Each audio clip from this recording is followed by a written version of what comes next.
I think we are in early talks with SpaceX, and we're going to be the first band to play on the moon. You'll get people moaning about all of your air miles and your carbon footprint if you do that. Yeah, absolutely. And then underneath that, it'll be like, why didn't you do a BLEGH on your way up?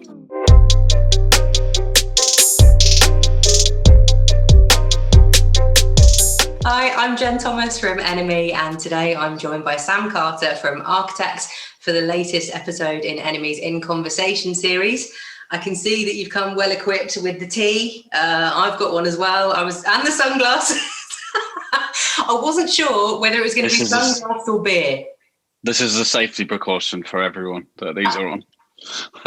Because last night was the incredible Royal Albert Hall live show that you did. So yes.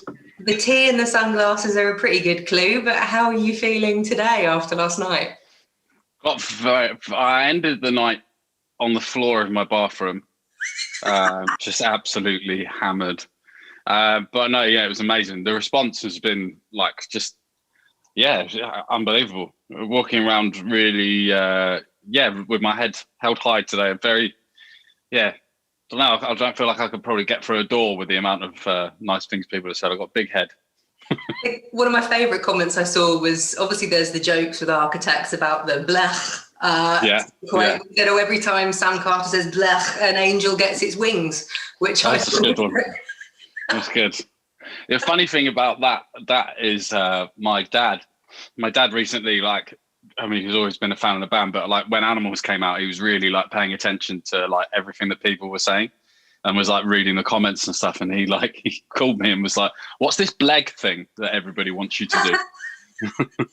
I was like, it's a noise that I made a few times. And it's, now people ignore the heartfelt lyrics and they want a fucking noise. You're just going to do a hidden track at the end of a record. Remember Green Day used to do? Wait half an hour and it's just going to be you going BLEGH in different voices. Spoken word. Obviously, the staging and everything was insane. It was huge. Was it quite surreal, the fact that there was nobody there? Yeah, it was, because it's such a beautiful venue. Just to look at it, when you walk in the room, it feels special. So when your gear's set up on the stage and you're walking up and sound checking and stuff, it's mental, because there's been so many amazing bands that have played there. And but it was quite haunting, really, because they set it out with the lights on the seats as well. So when it would go fully pitch black and the lights would come up on the seats, it was it was weird, but it was really cool. It was really cool. And just, I would love to finish the cycle there if we can, with a full room of people if the pandemic lets us. And what was it like getting to play the new songs for the first time live? As you say, there's no audience, but getting to see the reaction online. I mean, you were trending on Twitter. I think it was number 16 at one point, with the amount of people sharing it and commenting, and I could see lots of excited comments. So what was that like to get to play it? It was really cool. It was also, it's one of those things where it's not a thing that we would normally do. I think because I think it's been a while, I think since everyone started getting camera phones and stuff, where bands just stopped playing new stuff until it was released, which back in the day we used to do all the time. We play songs. The first show I ever played with Architects, we played 3 songs, and if I'm completely honest, I didn't know the lyrics. I just made it up. But now everything's a lot more thought out. But it's interesting because you're fully under the microscope with the news when you play new songs in a live stream setting where people can hear every little bit of intricacy that's in the song, but it was so nice. It was so lovely. And the response to Dead Butterflies has been amazing. Everyone has been, that's the one that everyone's seems to be talking about. And I love that song. And I love Discourse is Dead as well. So it's awesome. Dead Butterflies is actually one of my favourite ones off the record. So I was very pleased when you played it, because when I was listening to it in the day yesterday, before the show, I was thinking that would really fit the Royal Albert Hall, because it's got the orchestral elements, it's got the brass elements to it. So when you played it, there's me going, yes, on the sofa, as lots of other people were. But I should imagine it feels like quite a risk playing something new. Again, you haven't got the instant reaction, so I guess you're just thinking, well, gonna have to wait and check on Twitter later to see what people thought. It's cool because obviously, like, we haven't been able to be around each other much, which is weird because normally we're around each other all the fucking time. You know, we spend years living in each other's pockets, and it was cool because I guess we kind of made our own energy of just like actually celebrating these new songs with just the five of us. I mean, obviously there was lots of cameras and crew and everything, but actually when you're like up on stage and you're playing those songs for the first time, you're like, this is weird and cool that the first time we ever play these songs live, it's fully documented. So you get the like excitement of like, I don't know, like not like you ever really like think about what you're gonna do live when you play songs, but like you don't really know, like after a while of touring an album, you kind of know where you're going to be on the stage or what you're going to do, and you sort of figure it out. But it's sort of like being like, perform this. You know, I don't know. Normally when I'm performing this, I'm in the studio and, you know, like, where do I breathe? Like, what am I doing? So with my hands, yeah, like what do I do here? How do I hold the microphone for this bit? You know, it's Start it's an doing interesting one. dance in your bedroom, going, "Oh, we'll do this." Again, I would love to do that, but the comments would just be, do a Blair while you're doing it. It's like, I've spent ages planning this and you just want the BLEGH, I think. Yeah. I got really in the mood for this and now you just want that. Now, with the new record, over lockdown, lots of people were learning new hobbies. They were making sourdough, they were making banana bread. You decided to go and make a new album that kind of caught everyone by surprise. And it was all quite top secret, wasn't it, for a while? Yeah, it was really cool. I mean, in a weird way, it kind of worked out for us with the pandemic because the pandemic's worked in our favor. I don't mean it like that. I just mean like we'd finished the album campaign for Holy Hell and we had already had this time penciled in to really get our heads down and start writing and recording. Because we played a show in Australia in January, and then we were supposed to do like some writing sessions in Australia, but there was the horrible fires and the Airbnb that we were staying in, we couldn't stay there anymore. And we went to Bali instead because Dan, our drummer, had spent some time out there with his wife and kid, and before we went to Australia. So we just went there and got this cool like cool like villa. We each had a room, and then we set up a microphone and like a makeshift kind of recording studio in my room. And then we would throughout the day just go in and work for like 5-6 hours, like, you know, go out for breakfast, walk along the beach, and then go into what I would call the ice chamber because I fucking hate being hot. Yeah. So I made my hotel room. Because I was like, if you're in my room, you know, I'm singing, it's got to be cold. So it was like Adam would come in like in his like tiny little shorts, like having been sat by the pool, and like come in like, oh my God, guys, this is freezing. I'd be like, they're my rules, man. Cold and angry. That's why I'm trying to get a sort of Norwegian kind of Swedish sort of black metal vibe in here, okay? We don't want it was amazing. We don't want sunshine. We want icicles and rage. Yeah. An Architect's record cannot be, you know, chirpy. So, but yeah, it was amazing. It was amazing, like, to be out there doing that, and like, you know, a few people that were like fans of the band and stuff were like messaging us in Bali, like, "Are you in Bali? Are you playing a show? Like, what are you doing here?" And just being like, we're just on holiday, you know, we're just doing this. And then when we flew back from Bali, like it was, I think Dan got the last flight from Bali back to England because he was staying there he was going to stay there for like 6 months, but had to cut his trip short. And on the flight home, me and Ali were at the airport and saw people starting to wear masks. And we were like, oh, what the fuck is going on? Like, why is everyone, like, this isn't going to be a big thing. Like, why is everyone so worried? And then literally like landing in England. And then the next few days it started like really ramping up, and we were like, oh shit, like, Dan, you need, if we're going to do this record, get back here and we can do it in Brighton. And yeah, we sort of managed to figure out that me and Dan could go into the studio, just us two in Brighton. And then Dan recorded the drums by himself where we did Holy Hell and Middle Farm in Devon, but he had to go like alone. Wow. And then like, so like Ali would track his stuff by himself, and Josh and Adam. It was really weird, but it really worked. I think we because we did so much of the writing, kind of the demoing in Bali, and sort of going back and forth with Josh when he was at home, and yeah, it kind of worked out in a weird way. But it was cool doing it like secretly, and just we liked doing that. I think it's cool to if you liked a band and you just woke up one day and were like, holy shit, there's a new song. Like, what the fuck? I didn't see that coming. It's like a real treat. Yeah, surprise. There's a Beatles record that you didn't know was coming out. Enjoy. They found one.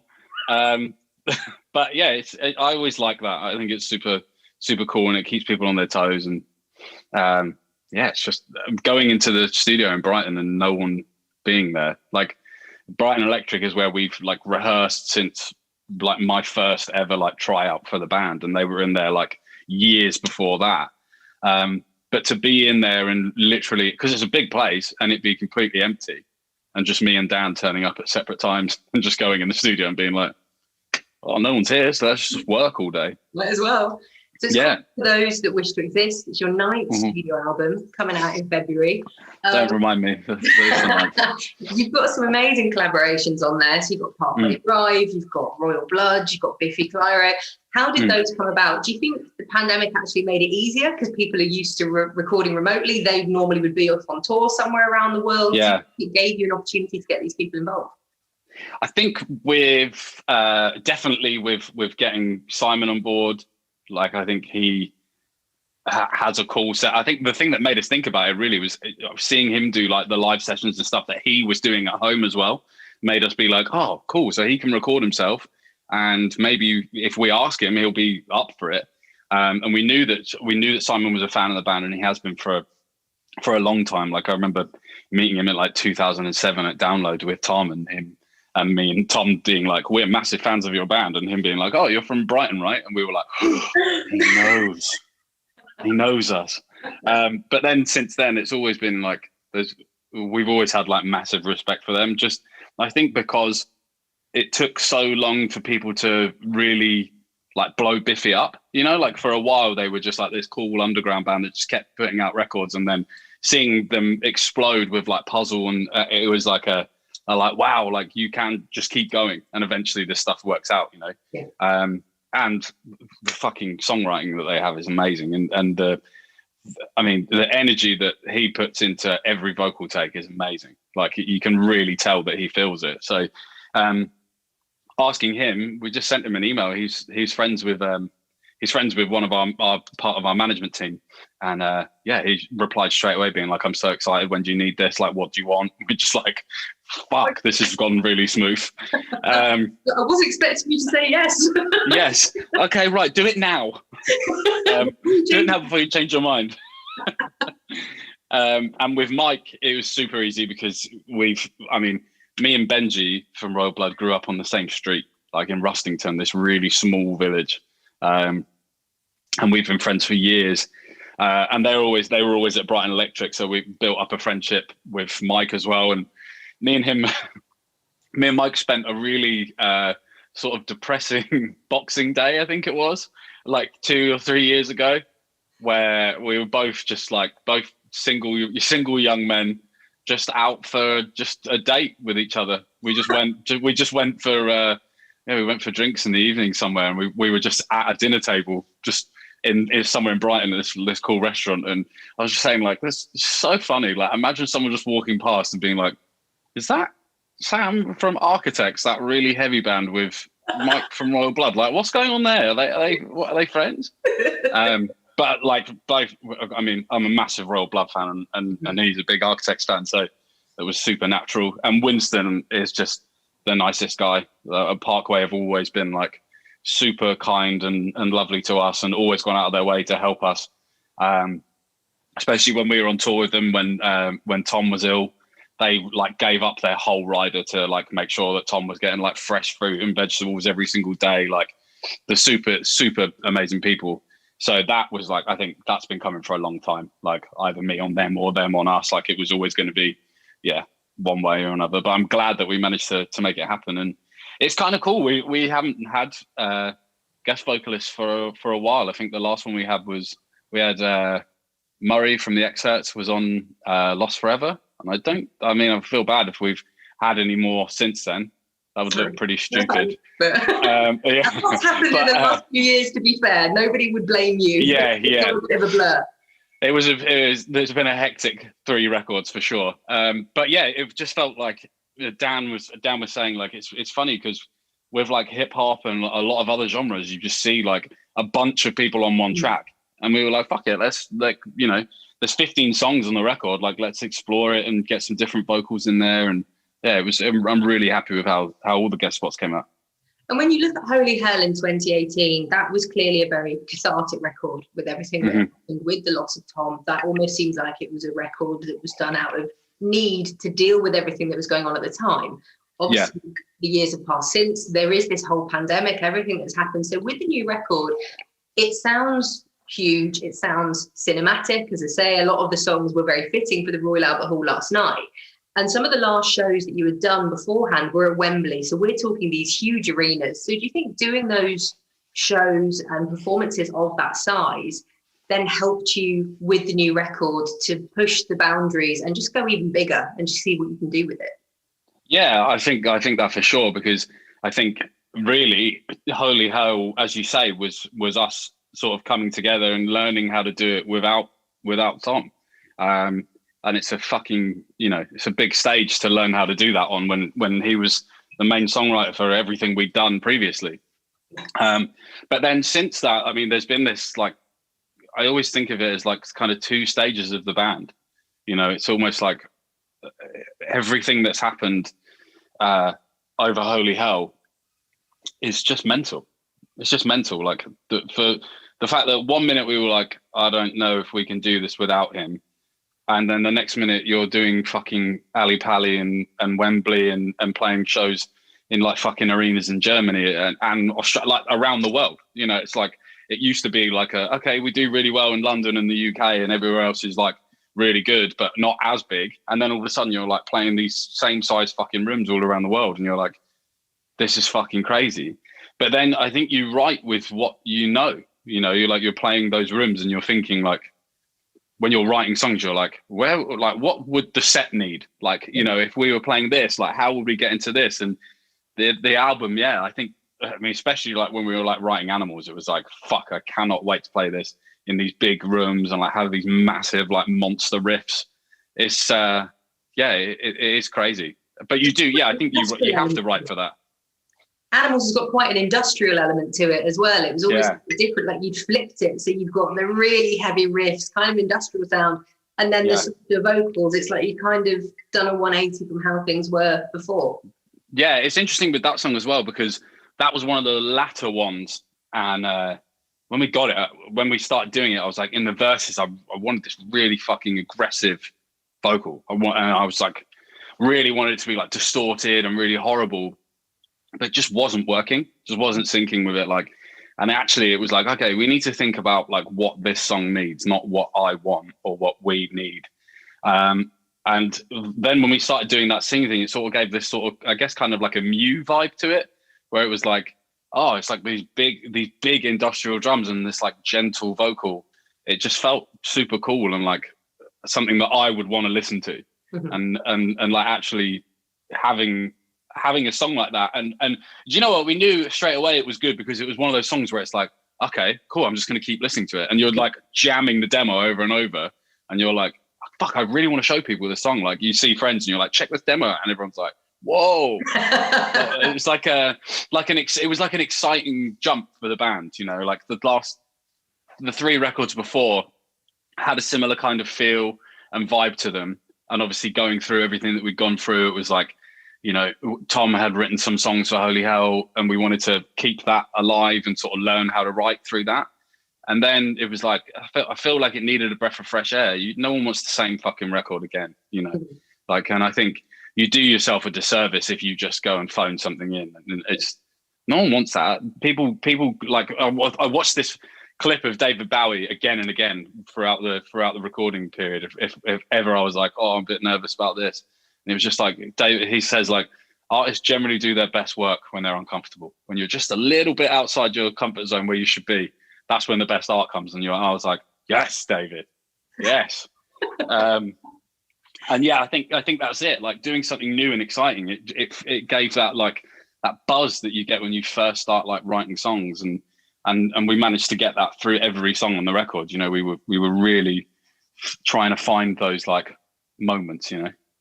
And you were kind of recording, as you say, against this backdrop of the fires in Australia, the pandemic starting. You've said that the record is themed around the planet is being destroyed and no one's doing anything about it. And you say it's like some of the biggest issues that are facing us in humanity. So kind of what are some of the ones that you think are the biggest problem, and what should we be doing about it? Oh, I think it's hard, isn't it? I think a lot of it, and I think the record, I think when you listen to it, you kind of go, depends what sort of mindset you're in as well, because I think sometimes it can feel like quite hopeful, and then other times it feels like, fuck, we fucked it. Pull the pin, literally, as you say. Yeah, pull the fucking pin. But I think there is room to be positive, and I think change is coming, and you can see that in small things. You know, like I think the best thing to do really is a good thing to do is for people to generally cut down their meat intake.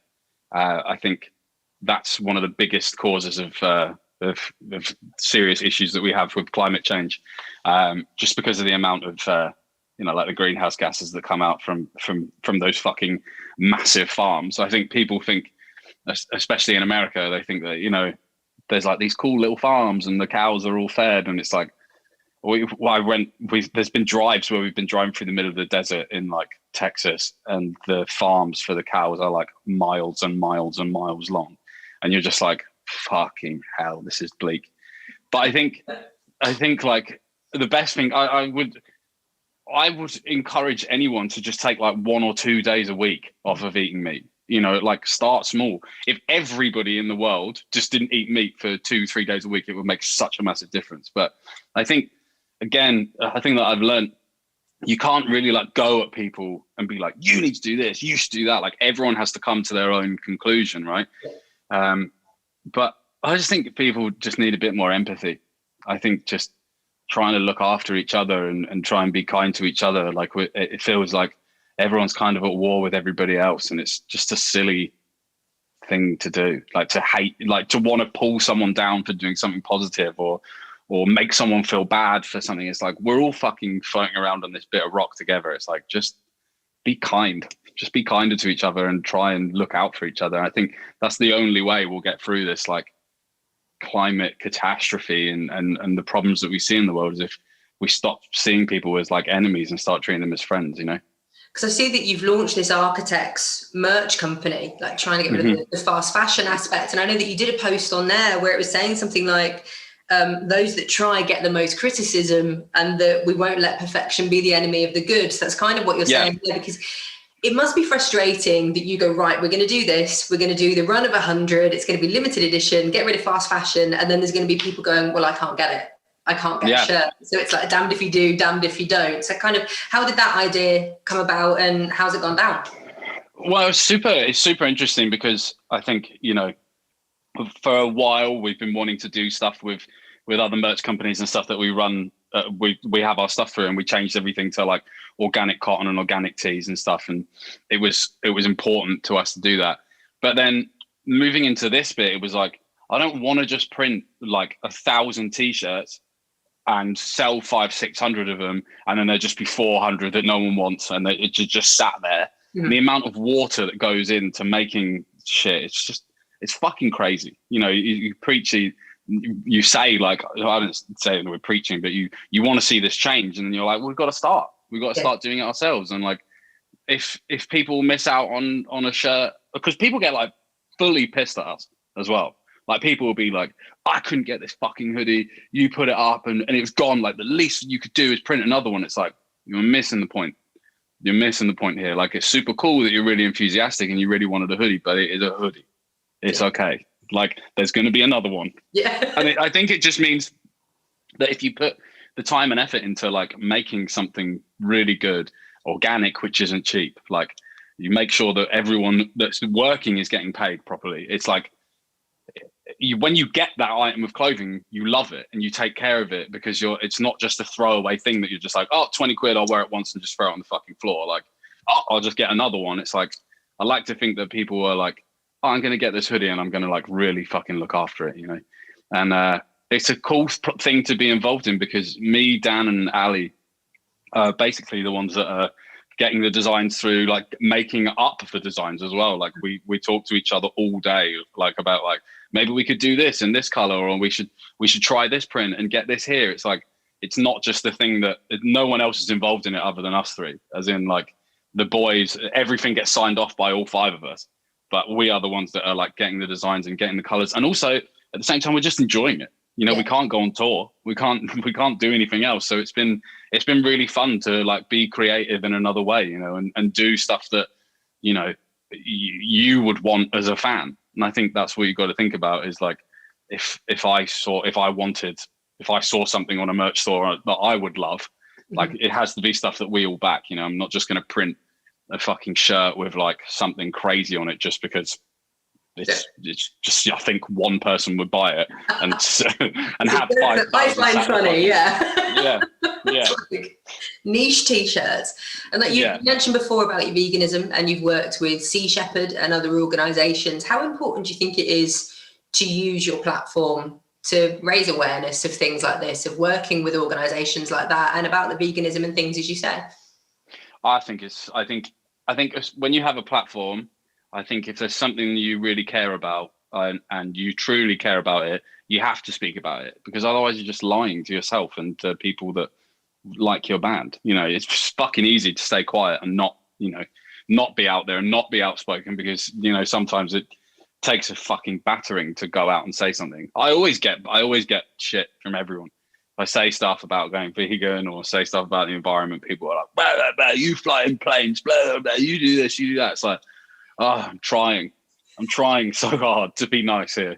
But I think especially with Sea Shepherd, like that was such a no-brainer for me. Like as soon as I found out about what they did, I just started banging on about them, bought like 2 t-shirts, wore them relentlessly every tour, and then started meeting people that worked for them. And I was like, do you think you'd want to come to our shows? Do you think we could set up a stall here? And now it's like every single architect show around the world, there is next to our merch table, there's a Sea Shepherd stall, and they raise hundreds and thousands of pounds through that, and through people seeing the logo and just wanting to, well, I mean, even if sometimes people just bought, I think people thought Sea Shepherd was a clothing company for a while, where they'd just be like, oh, I want to wear this shirt that Sam's wearing. And they didn't even realize that it was a charity, but it's like, I don't care. You're giving 20 quid to like help these people do these amazing jobs. And, you know, we've had some amazing times. Like we've been on the boats in Australia and they've taken us out on like the little ribs and stuff. And it's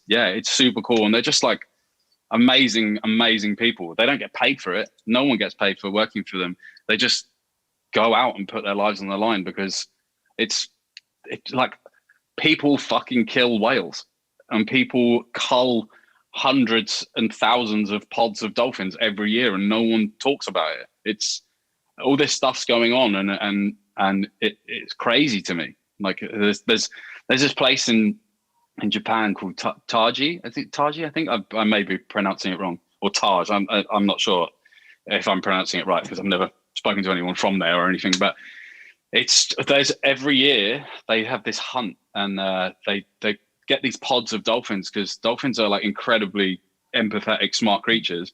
And when one gets attacked or starts to bleed, the whole pod comes to look after that. So they stay there because they're all trying to look after each other, and then they just kill all of them.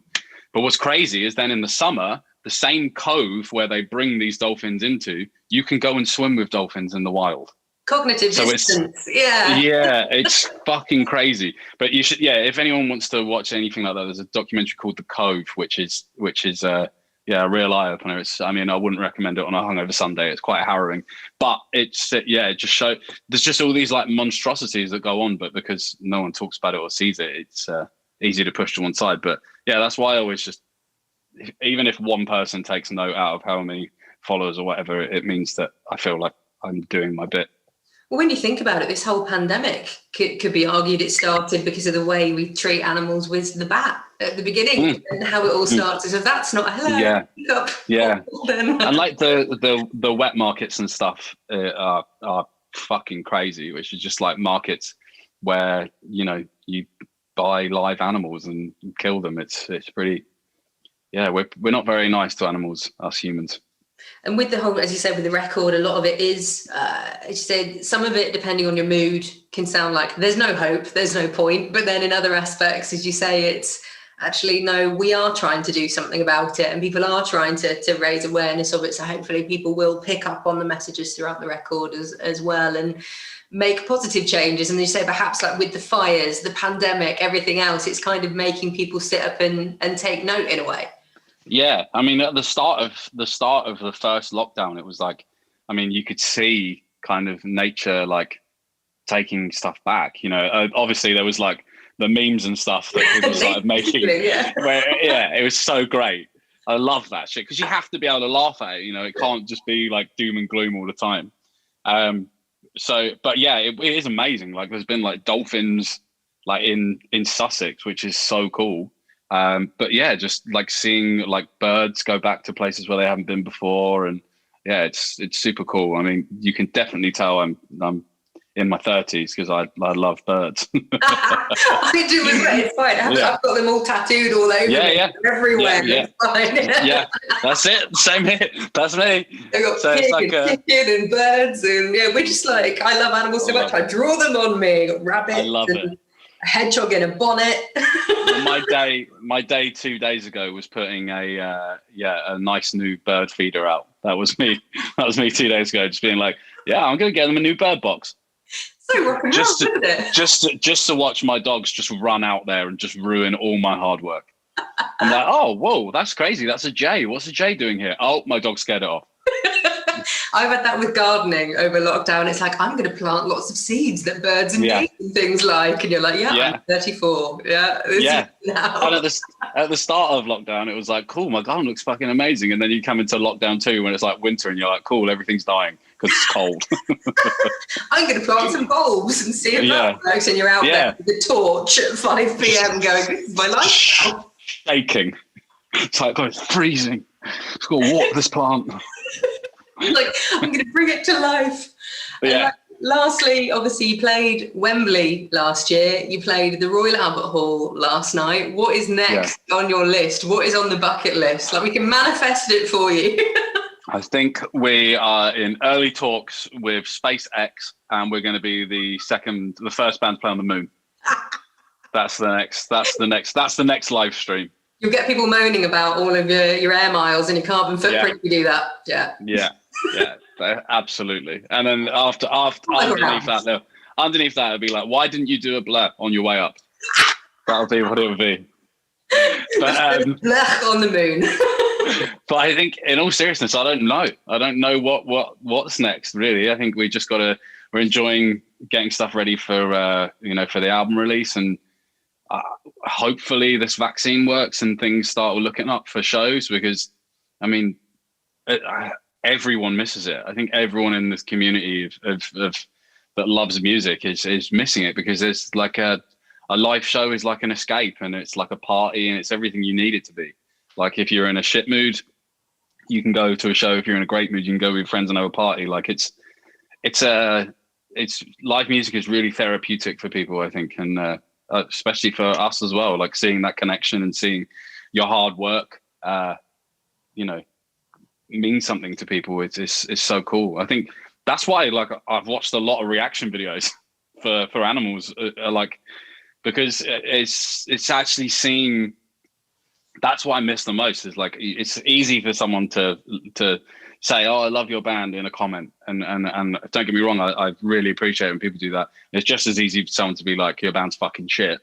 But when you actually see someone's emotions and like the excitement, you're like, that is why we fucking wrote that. Like, you see that connection, you're like, it's amazing. Yeah, I love it. I honestly, there's some where I've been waiting I'm like, I love this fucking channel and I love this person that gets really excited. So I'm like, please do animals, please do animals. And they did it. I was like, yes.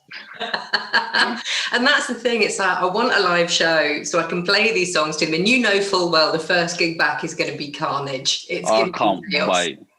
I can't wait. I just want to play animals live so badly. And I just want to see, I just want to hear everyone sing along, because it's just, that song is just made for festivals and made for shows. And yeah, I just think it's I think people are going to go fucking crazy. Yeah, it's like, it's just funny, isn't it? Because I mean, I'm sure you feel like it as well. Like sometimes you're like, there's fucking so many shows. You're like, okay, yeah, I'm out this night, and then this night I'm going here, and then after a while you're like, oh god, why is there so many bands on tour? And now I'm like, I want to go to a show every single day for the rest of my life. So why did I not go to that show? I'm never saying no ever again. Yeah. I'm going to go to everything. Go to opening an envelope. There's a band there. I'll be there. Yeah. Yeah. I'll just go and try it out. I might not like it, but I'll be sat there. I'm going to go and watch some avant-garde jazz. Yeah. Which would probably be great. Your next album will be an avant-garde jazz album. Yeah. Yeah. We're going to go from cinematic industrial metal to avant-garde jazz. I wouldn't put it past us. You heard it here first. Well, thank you very much for your time. Really appreciate it. Thank you. And good luck Pleasure. with the record. Thank you so much. I loved it.